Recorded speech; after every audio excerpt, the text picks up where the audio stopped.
അന്ന് വൈകുന്നേരത്തെ സംഭാഷണങ്ങൾക്ക് ശേഷം ഇതുവരെയും ഉണ്ടായിട്ടുള്ള സംഭവങ്ങളെ അവലോകനം ചെയ്യുമ്പോൾ കാര്യങ്ങൾ മറ്റൊരു ദിശയിലേക്കാണ് നീങ്ങുന്നതെന്ന് എനിക്ക് തോന്നി. മുഴുവൻ സംഭവങ്ങളെയും രണ്ടായി തരംതിരിച്ചാൽ ഓരോ ഭാഗവും മറ്റതിൽ നിന്ന് തികച്ചും വ്യത്യസ്തമായിട്ടാണ് സഞ്ചരിക്കുന്നത്. അതിൽ ആദ്യ ഭാഗത്തെക്കുറിച്ച് പറഞ്ഞാൽ, വെള്ളിയാഴ്ച വൈകുന്നേരം അക്രോയിഡ് കൊല ചെയ്യപ്പെട്ടത് മുതൽ അടുത്ത തിങ്കളാഴ്ച രാത്രിയിൽ അവസാനിക്കുന്നതുവരെയുള്ള സംഭവങ്ങൾ അടങ്ങിയതാണ്. ഹെർക്കൂൾ പൊയ്റോട്ടിനോട് മുൻപ് പറഞ്ഞതുപോലെ തന്നെ അതെല്ലാം സത്യസന്ധവും നിഷേധിക്കാനാവാത്തതുമായ സത്യങ്ങളാണ്. ഞാനാകട്ടെ പൊയ്റോട്ടിന്റെ നിഴലായി എപ്പോഴും ഉണ്ടായിരുന്നു. അദ്ദേഹത്തിന്റെ മനസ്സ് വായിച്ചെടുക്കാൻ പരമാവധി ശ്രമിക്കുകയും ചെയ്തു. എന്നാൽ ഇക്കാര്യത്തിൽ മാത്രം ഞാൻ പരാജയപ്പെട്ടതായി ഇപ്പോൾ മനസ്സിലാക്കുന്നു. പൊയ്റോട്ടാകട്ടെ തൻ്റെ ഓരോ കണ്ടെത്തലുകളും എന്നെ ബോധ്യപ്പെടുത്തുകയും ചെയ്യുന്നുണ്ടായിരുന്നു. ഉദാഹരണമായി പറഞ്ഞാൽ, അന്ന് സ്വർണ്ണ മത്സ്യങ്ങളുടെ കുളത്തിൽ നിന്നും വിവാഹമോതിരം കിട്ടിയതുൾപ്പെടെയുള്ള കണ്ടെത്തലുകൾ. എന്നാൽ എല്ലാ കാര്യങ്ങളും എന്നിൽ നിന്ന് പോലും മറച്ചു പിടിക്കുന്നതിൽ അയാൾ സാമർഥ്യം കാണിച്ചു. അയാളോടൊപ്പം പ്രവർത്തിച്ച് കുറച്ചു കഴിഞ്ഞപ്പോഴാണ് രഹസ്യങ്ങൾ മറച്ചു പിടിക്കുന്നത് പൊയ്റോട്ടിൻ്റെ ഒരു സ്വഭാവ സവിശേഷതയാണെന്ന് എനിക്ക് ബോധ്യമായത്. അയാളാകട്ടെ ചില സൂചനകളും അത്യാവശ്യ നിർദ്ദേശങ്ങളും തരുന്നതല്ലാതെ ഒന്നും വിട്ടുപറയാൻ ഒരുക്കമായിരുന്നില്ല. ഞാൻ മുൻപ് പറഞ്ഞതുപോലെ തിങ്കളാഴ്ച വൈകുന്നേരം വരെയുള്ള സംഭവ വികാസങ്ങളുടെ വിവരണത്തിൽ ഞാനും പൊയ്റോട്ടും സമാന ചിന്താഗതിക്കാർ തന്നെ ആയിരുന്നു. ഞാനാകട്ടെ ഷെർലക് ഹോംസിന് ഡോക്ടർ വാട്സൺ എങ്ങനെയായിരുന്നുവോ അതേ അവസ്ഥയിലാണ് പ്രവർത്തിച്ചിരുന്നത്. എന്നാൽ തിങ്കളാഴ്ച കഴിഞ്ഞതോടെ ഞങ്ങൾ വഴിപിരിയുകയായിരുന്നു. മിസ്റ്റർ പൊയ്റോട്ട് ആകട്ടെ അയാളുടേതായ സ്വന്തം വഴിയിലൂടെ നല്ല തിരക്കിലായിരുന്നു. അയാളുടെ പ്രവർത്തനങ്ങളെല്ലാം തന്നെ ഞാൻ കൃത്യമായി അറിയുന്നുമുണ്ടായിരുന്നു. കാരണം ഞങ്ങളുടെ ഗ്രാമമായ കിങ്സാബട്ടിൽ ആർക്കും ഒന്നും മറച്ചു പിടിക്കാനാവില്ല. എന്നെ വിശ്വാസത്തിലെടുത്ത് കൂടെ നിർത്താൻ പൊയ്റോട്ട് ഒരുക്കമായിരുന്നുമില്ല. എനിക്കും എൻ്റേതായ നിരവധി തിരക്കുകളുണ്ടായിരുന്നു. പിന്തിരിഞ്ഞു നോക്കി ഇക്കാലയളവിലെ സംഭവങ്ങളെ അടുക്കി വെച്ചാൽ പലതും എൻ്റെ മനസ്സിനെ ഉലയ്ക്കുന്നതായിരുന്നുവെന്ന് കാണാനാവും. ഓരോരുത്തരും വളരെ സമർത്ഥമായി തന്നെ അവർക്കറിയാവുന്നത് മറച്ചു പിടിക്കുന്നതായി എനിക്ക് തോന്നി. ഓരോരുത്തരുടെയും കണ്ടെത്തലുകളെ കൂട്ടിയോജിപ്പിച്ചാൽ ഉത്തരം കിട്ടാനാകാത്ത വിധം സങ്കീർണമായ ഒരു കടങ്കഥയായി ഇത് പരിണമിക്കും. അവരുടെ ഉദ്യമം അവിടം കൊണ്ട് അവസാനിക്കുന്നു.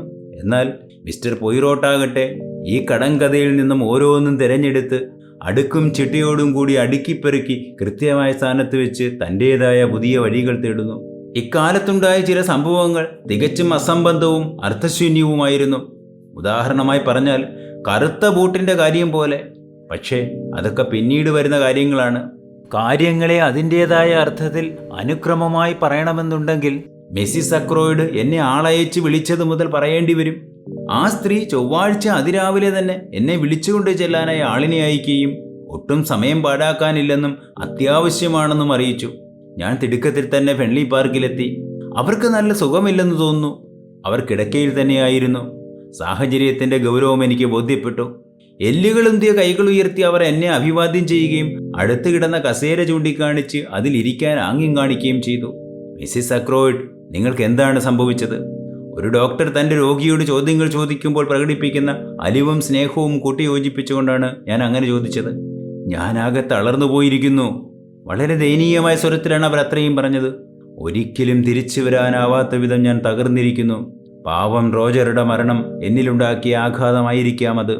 വലിയ ദുരന്തങ്ങൾ ഉണ്ടാകുമ്പോൾ അതിൻ്റെ ആഘാതം നമ്മിലേക്ക് എത്തുന്നത് പെട്ടെന്നല്ലെന്നും വളരെ സാവധാനത്തിലായിരിക്കുമെന്നും പറയുന്നത് എത്ര സത്യമാണ്.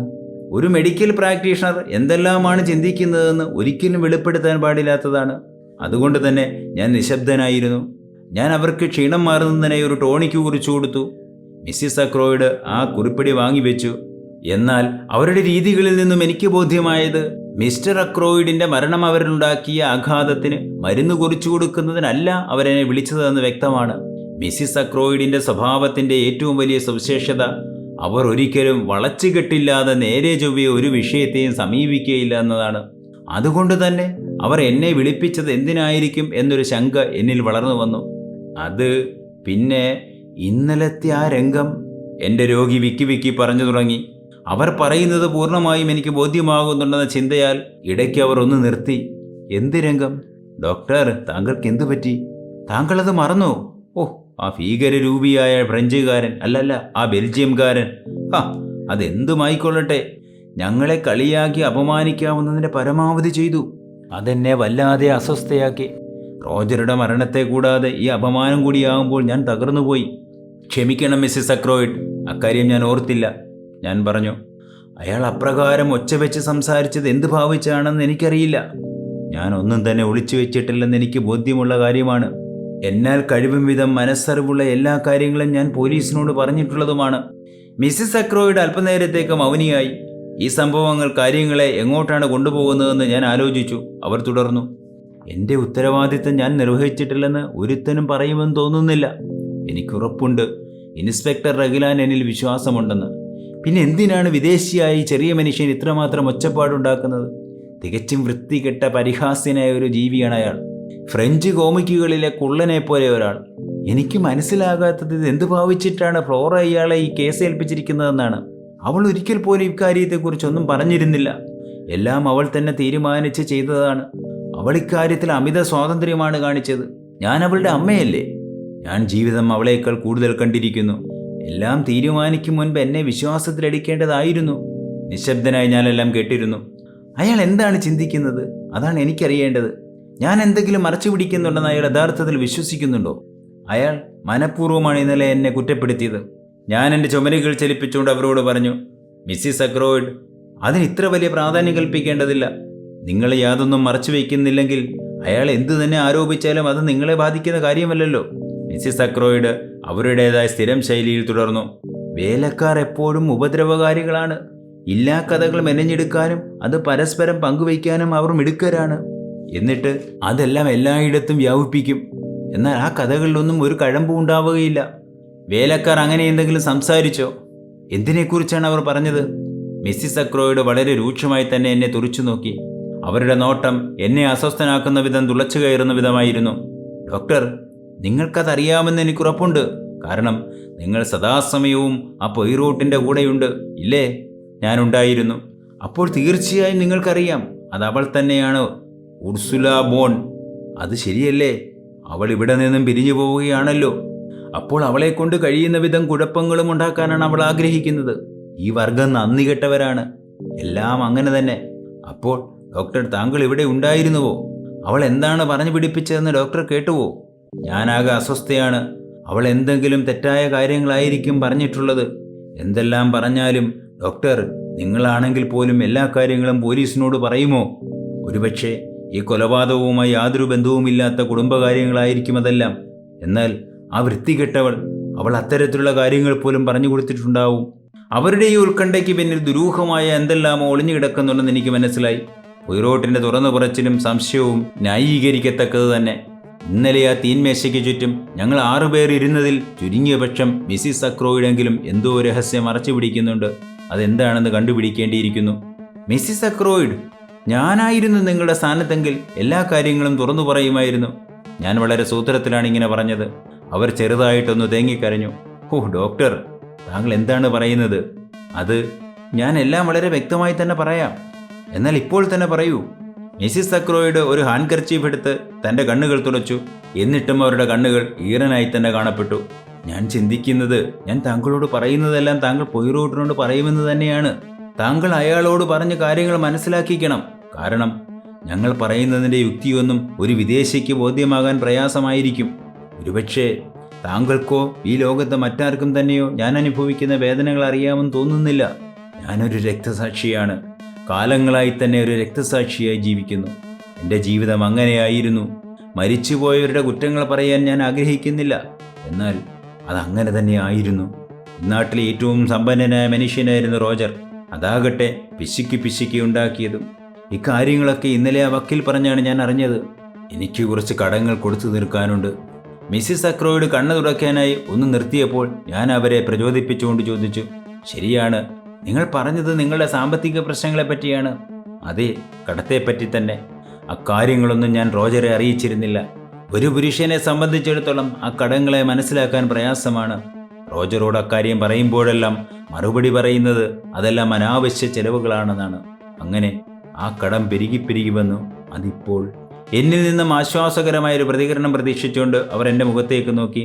കടം അങ്ങനെയാണ്, കിടന്നു പെരുകിക്കൊണ്ടിരിക്കും. അവരുടെ ശബ്ദം വീണ്ടും ദയനീയമായി. അവർ തുടർന്നു, ഞാൻ ഡോക്ടറോട് തറപ്പിച്ച് പറയുകയാണ്, ഞാനൊരു തകർച്ചയുടെ ഭീകരമായ വക്കിലാണ് നിൽക്കുന്നത്. എൻ്റെ രാത്രികൾ നിദ്രാഹീനങ്ങളായി. എൻ്റെ ഹൃദയം ഭയാനകമായി മിടിക്കാൻ തുടങ്ങി. അങ്ങനെയിരിക്കെ സ്കോട്ടിഷുകാരായ 2 മാന്യന്മാർ എനിക്ക് 2 കത്തുകൾ അയച്ചു. ഒരാൾ മിസ്റ്റർ ബ്രൂക്ക് മാക്ഫേഴ്സണും രണ്ടാമൻ മിസ്റ്റർ കോളിൻ മക്ഡൊണാൾഡും. തികച്ചും യാദൃച്ഛികമായിട്ടാണ് രണ്ടും. ഒരുപക്ഷെ അവർ സ്കോട്ടിഷ് പൗരന്മാരായിരുന്നുവെങ്കിലും സെമിറ്റിക് പാരമ്പര്യത്തിൻ്റെ ഉടമകളായിരുന്നിരിക്കാം. ഞാൻ പറഞ്ഞു, 10 പൗണ്ട് മുതൽ 10,000 പൗണ്ട് വരെയാണ്. അതിലൊരാൾക്ക് ഞാൻ മറുപടി അയച്ചു. എന്നാൽ കാര്യങ്ങൾ അനുകൂലമാകുമെന്ന കാര്യം പ്രയാസകരമാണ്. അവർ പിറുപിറുത്തുകൊണ്ടാണ് സംസാരിച്ചത്. സംഭാഷണം അവസാനിപ്പിച്ചവർ അല്പനേരം പെട്ടെന്ന് മൗനിയായി. സംഭവങ്ങളുടെ അടുത്ത് മാത്രമേ എത്തിയിട്ടുള്ളൂവെന്ന് എനിക്ക് തോന്നി. മിസ്സിസ് അക്രോയിഡിൽ നിന്നും യഥാർത്ഥ കാര്യത്തിലേക്ക് എത്തണമെങ്കിൽ ക്ഷമയുടെ നെല്ലിപ്പലക വരെ കാത്തിരിക്കേണ്ടിയിരിക്കുന്നു. താങ്കളൊന്ന് മനസ്സിലാക്കണം. മിസ്സിസ് അക്രോയിഡ് വീണ്ടും പിറുപിറുത്തു തുടങ്ങി. എല്ലാം പ്രതീക്ഷകൾ മാത്രമായിരുന്നു. അതല്ലേ ശരി? നിയമപരമായ പ്രതീക്ഷകൾ മാത്രം. എനിക്ക് വേണ്ടി വിൽപ്പത്രത്തിൽ റോജർ എന്താണ് മാറ്റിവെച്ചിരിക്കുന്നതെന്ന് അറിയാനുള്ള വെമ്പൽ കൊണ്ട് മാത്രം. അത് അത്യാഗ്രഹമായി കാണേണ്ടതില്ല. എനിക്കെന്താണ് നീക്കിവെച്ചിരിക്കുന്നതെന്ന് അറിഞ്ഞാലേ എൻ്റെ പ്രശ്നങ്ങളെ അതിനനുസരിച്ച് ക്രമപ്പെടുത്താനാവുമായിരുന്നുള്ളൂ. അവർ ഒരു കള്ളനോട്ടം എൻ്റെ നേർക്ക് നടത്തി. അവരുടെ പ്രശ്നം എന്താണെന്ന് ഞാൻ മനസ്സിലാക്കി തുടങ്ങി. മധുരം പുരട്ടി എത്ര ഭംഗിയായ വാക്കുകളിൽ പറഞ്ഞാലും ശരിയായ വസ്തുതകളുടെ യാഥാർത്ഥ്യം മറച്ചു പിടിക്കാനാവില്ലല്ലോ. പ്രിയപ്പെട്ട ഡോക്ടർ ഷെപ്പേർഡ്, ഞാനിതെല്ലാം താങ്കളോട് പറഞ്ഞെന്നേയുള്ളൂ. താങ്കൾ എന്നെ തെറ്റായ കണ്ണുകൾ കൊണ്ട് കാണരുതേ എന്നൊരപേക്ഷയുണ്ട്. എൻ്റെ പ്രശ്നങ്ങൾ താങ്കൾ മിസ്റ്റർ പൊയ്റോട്ടിനെ വേണ്ട വിധം ധരിപ്പിക്കുമെന്ന് ഞാൻ പ്രതീക്ഷിക്കുന്നു. വെള്ളിയാഴ്ച വൈകുന്നേരം എന്തോ പറയാനായിട്ട് ഭാവിച്ചിട്ട് അവർ പെട്ടെന്ന് നിർത്തി. തുടർന്ന് മുന്നോട്ട് പോകാനാവാതെ അവർ കുഴങ്ങി. ഞാൻ അവരെ പ്രോത്സാഹിപ്പിച്ചു. പറയൂ, വെള്ളിയാഴ്ച ഉച്ച കഴിഞ്ഞ്? അവർ തുടർന്നു. വീട്ടിലെ അംഗങ്ങളെല്ലാം പുറത്തായിരിക്കുമെന്ന് ഞാൻ ചിന്തിച്ചു. ഞാൻ റോജറുടെ സ്റ്റഡി റൂമിലേക്ക് കടന്നിയെന്ന്. അങ്ങനെ ചെല്ലാൻ എൻ്റെ പക്കൽ ന്യായമായ കാരണമുണ്ടായിരുന്നു. മേശപ്പുറത്ത് ഒട്ടനവധി പേപ്പറുകൾ അടുക്കി വെച്ചിരിക്കുന്നത് ഞാൻ കണ്ടു. പെട്ടെന്ന് എൻ്റെ ഉള്ളിലൊരാകാംക്ഷ ഉദിച്ചു. ഈ മേശയുടെ ഏതെങ്കിലും ഡ്രോയറിലായിരിക്കും റോജർ തൻ്റെ വിൽപ്പത്രം സൂക്ഷിച്ചിരിക്കുന്നതെന്ന് ഞാൻ ചിന്തിച്ചു. ഒരു കൊച്ചുകുട്ടിയെപ്പോലെ ഞാൻ ജിജ്ഞാസുവായി. ഞാനത് തിരയാൻ തന്നെ തീരുമാനിച്ചു. ഡ്രോയറിൻ്റെ പൂട്ടിലൊന്നിൽ റോജൻ അലക്ഷ്യമായിട്ടിരിക്കുന്ന താക്കോൽക്കൂട്ടം എൻ്റെ ശ്രദ്ധയിൽപ്പെട്ടു. നന്നായി. എന്നിട്ട് വിൽപ്പത്രം കിട്ടിയോ? പെട്ടെന്ന് അവരിൽ നിന്നും ഒരു ദീനരോദനം പുറപ്പെട്ടു. അപ്പോഴങ്ങനെ ചോദിച്ചത് ബുദ്ധിപൂർവമായിരുന്നില്ലെന്ന് എനിക്ക് ബോധ്യപ്പെട്ടു. അതിൻ്റെ പ്രത്യാഘാതം കഷ്ടം തന്നെയായിരുന്നു. ഞാൻ പ്രതീക്ഷിച്ചതല്ല സംഭവിച്ചത്. ക്ഷമിക്കണം. കാര്യങ്ങളെ തെറ്റായ രീതിയിൽ തിടുക്കപ്പെട്ട് കണ്ടതിന് എന്നോട് ക്ഷമിക്കുക. ഞാൻ പറഞ്ഞു, തീർച്ചയായും പുരുഷന്മാരെല്ലാം ഒരു പ്രത്യേക തരക്കാരാണ്. വിൽപ്പത്ര രഹസ്യം തുറന്നു പറയാൻ മടിക്കത്തില്ല. പക്ഷേ ആണുങ്ങൾക്കെല്ലാം രഹസ്യമാണ്. അവരെപ്പോഴും സ്വന്തം താല്പര്യങ്ങൾ സംരക്ഷിക്കാനുള്ള മുൻകരുതലുകൾ എടുക്കുന്നു. എന്നിട്ട് എന്താണ് സംഭവിച്ചത്? ഞാൻ ആരാഞ്ഞു. അക്കാര്യമാണ് ഞാൻ താങ്കളോട് പറഞ്ഞു വരുന്നത്. ഏറ്റവും താഴത്തെ മേശവലിപ്പ് ഞാൻ തുറന്നയുടൻ തന്നെ ഉർസുല ബോൺ അങ്ങോട്ട് കയറി വന്നു. അത് തികച്ചും മോശമായിപ്പോയി. ഞാൻ ഡ്രോയർ വലിച്ചടച്ച് നിവർന്നു നിന്നുകൊണ്ട് അവളോട് മേശപ്പുറത്തെ പൊടി മുഴുവൻ തുടച്ചു മാറ്റാൻ ആവശ്യപ്പെട്ടു. അവളുടെ ആ തുറിച്ചുനോട്ടം, ഞാൻ എന്തോ അപരാധം ചെയ്തത് അവൾ കണ്ടെത്തിയെന്ന മട്ടിലുള്ള ആ നോട്ടം എനിക്ക് തീരെ പിടിച്ചില്ല. ഒരുതരം വൃത്തികെട്ട നോട്ടം തന്നെ. ഞാൻ എന്താണ് അർത്ഥമാക്കിയതെന്ന് താങ്കൾക്ക് മനസ്സിലായി കാണും. ഇത്തരം സ്ത്രീകളെ എനിക്ക് വെറുപ്പാണ്. അവളൊരു നല്ല വേലക്കാരി തന്നെയാണെന്ന കാര്യത്തിൽ സംശയമില്ല.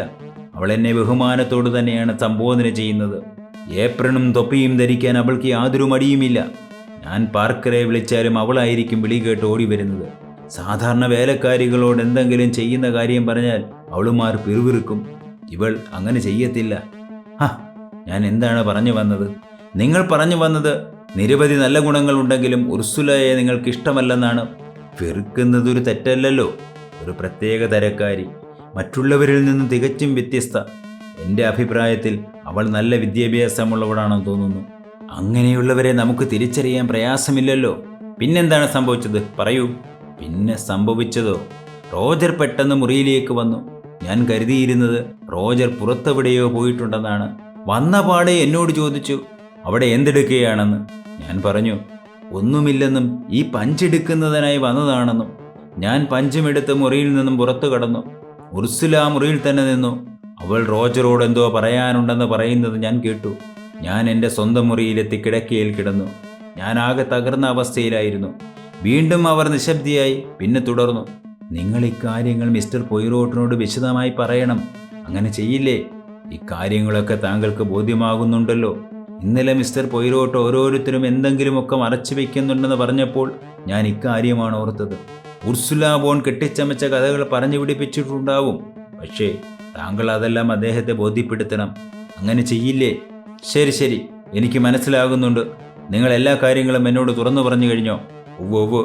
അവരൊന്ന് നിർത്തിയിട്ട് തിടുക്കത്തിൽ പൂർത്തിയാക്കി. തീർച്ചയായും എല്ലാം പറഞ്ഞു കഴിഞ്ഞു.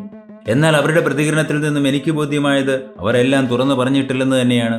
ഒരു ബുദ്ധിമാന്റെ ഭാവപ്പാർച്ചയോടെ ഞാൻ പെട്ടെന്ന് തന്നെ അവരോട് ചോദിച്ചു, മിസ്സിസ് അക്രോയിഡ്, അപ്പോൾ നിങ്ങളാണ് ആ വെള്ളിമേശ തുറന്നിട്ടതല്ലേ?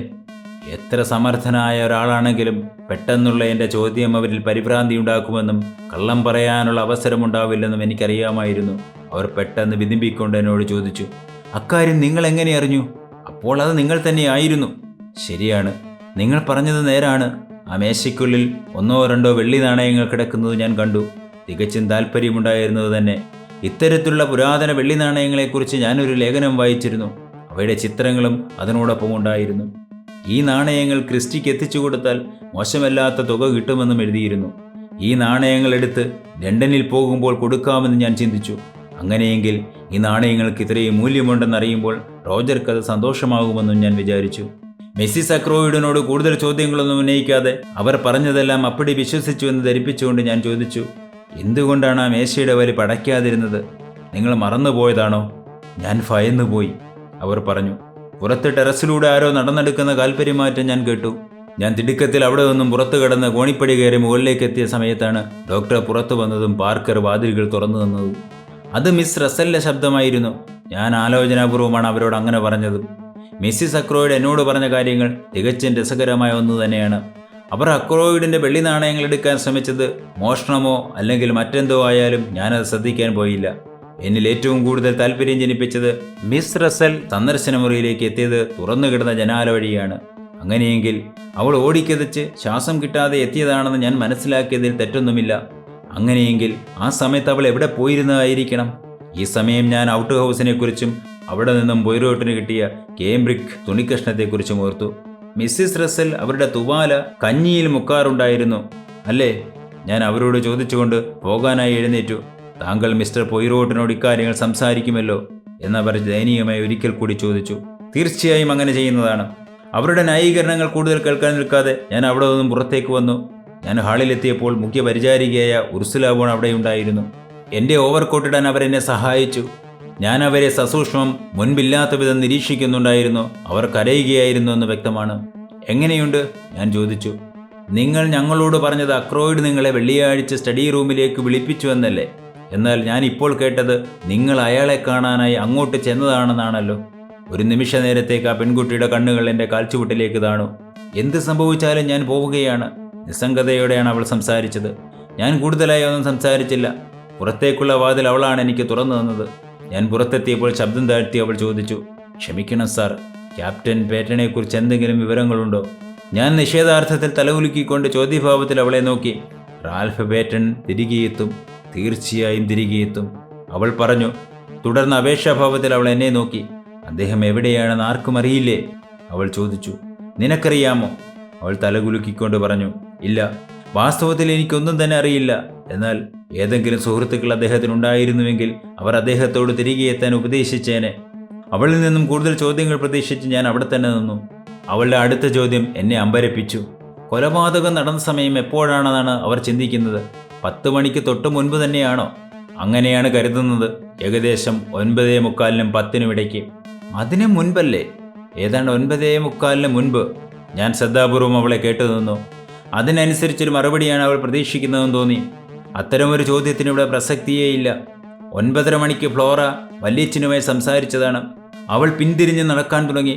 അവളുടെ പിൻഭാഗം കണ്ടപ്പോൾ അവൾ അതീവ സുന്ദരിയാണെന്ന് എനിക്ക് തോന്നി. ഇത്ര സുന്ദരിയായ ഒരു പെൺകുട്ടി. ഞാൻ ആത്മഗതം ചെയ്തു. അവിടെ നിന്നും പുറത്തേക്ക് കടക്കുമ്പോൾ ഞാൻ അവളെക്കുറിച്ചാണ് ചിന്തിച്ചത്. കരോലിൻ വീട്ടിലുണ്ടായിരുന്നു. ഇതിനോടകം മിസ്റ്റർ പൊയ്റോട്ട് വീണ്ടും അവളെ കാണാനെത്തിയിരുന്നു. ഈ കൂടിക്കാഴ്ചകൾ അവൾക്ക് വലിയ സന്തോഷവും അവൾ അതിന് വലിയ പ്രാധാന്യവും കൽപ്പിച്ചിരുന്നു. ഈ കേസന്വേഷണത്തിന് ഞാൻ അദ്ദേഹത്തെ സഹായിക്കും, അവൾ പറഞ്ഞു. അവളുടെ സംഭാഷണം എനിക്കത്ര രുചിച്ചില്ല. പൊതുവേ അവളുടെ സ്വഭാവം അത്ര നന്നല്ല. ഒരു കുറ്റാന്വേഷകയുടെ ഭാവവും പ്രകൃതിയും കൂടിയാവുമ്പോൾ അവൾ എന്തായിരിക്കും കാണിച്ചു കൂട്ടുന്നത്? അന്ന് വനത്തിൽ വെച്ച് റാൽഫിനോടൊപ്പം കണ്ട അപരിചിതയായ പെൺകുട്ടി, ആ പെൺകൊച്ചിനെ കണ്ടെത്താൻ നീ ഈ നാടാകെ പരിശോധിക്കുകയാണോ? ഞാൻ ചോദിച്ചു.